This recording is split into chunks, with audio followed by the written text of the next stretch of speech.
Former top aide to President Trump's chief of staff gave stunning testimony during the January 6 committee's surprise hearing Tuesday.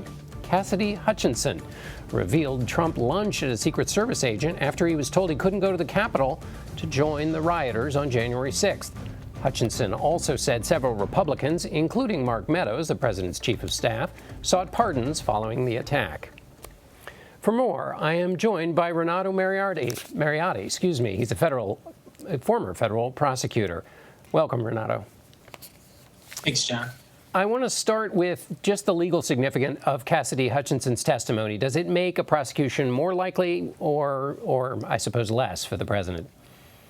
Well, it certainly makes the prosecution more likely. John, one of the largest hurdles to a Justice Department prosecution was, first of all, on a legal front, the president could be charged with an incitement of violence, but under the First Amendment of the Constitution, there's broad protections for political speech. And so really what the Supreme Court has held is that you actually have to be inciting imminent lawless action. And here she testified that the former president knew that there were many individuals in the crowd who had weapons. The Secret Service, the protection for him did not want those individuals coming in. He said, just let them through past the metal detectors. They don't want to kill me. They're going to be marching to the Capitol, which of course draws an implication as to who he expected they would be attacking. And there was also, I think, some testimony that goes towards whether or not he had a corrupt intent towards obstructing a federal proceeding, which is the hearing on January 6th, although I think more evidence would be needed there. Renato, what about the witness tampering claim also? How might that fit into the Justice Department's calculations? I think that's something to take a look at. It certainly can go towards the intent of and show a guilty conscience of the people that are engaged in that witness tampering. I think my question would be, who exactly was the one sending those messages? And what other evidence is there regarding their intent, right? It could be a low-level person who's going to presumably say that they wanted to make sure that the witness was staying on the Republican Party line and not aligned with the Democrats or something along those lines, for basically trying to steer her testimony for political reasons. I think we need more evidence to establish a violation there. Is there anything else you heard today that you think increases former President Trump's legal exposure?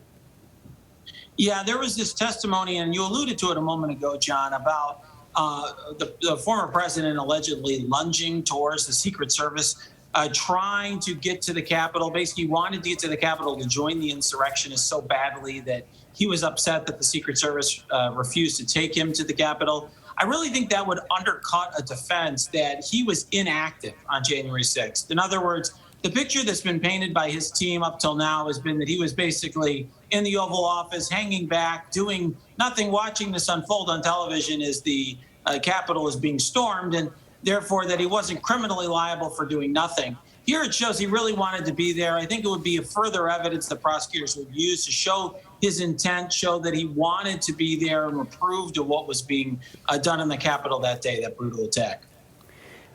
Now, last question, Renato. I'm going to ask you something that's going to, I hope, not be so complicated it's unanswerable. But we hear a lot about, in terms of building a case against the president to prove whether he was engaged in a conspiracy, there's always this discussion of intent. You have to prove what his intent was. Is there any way when you're trying to prove intent that it matters what he should have known?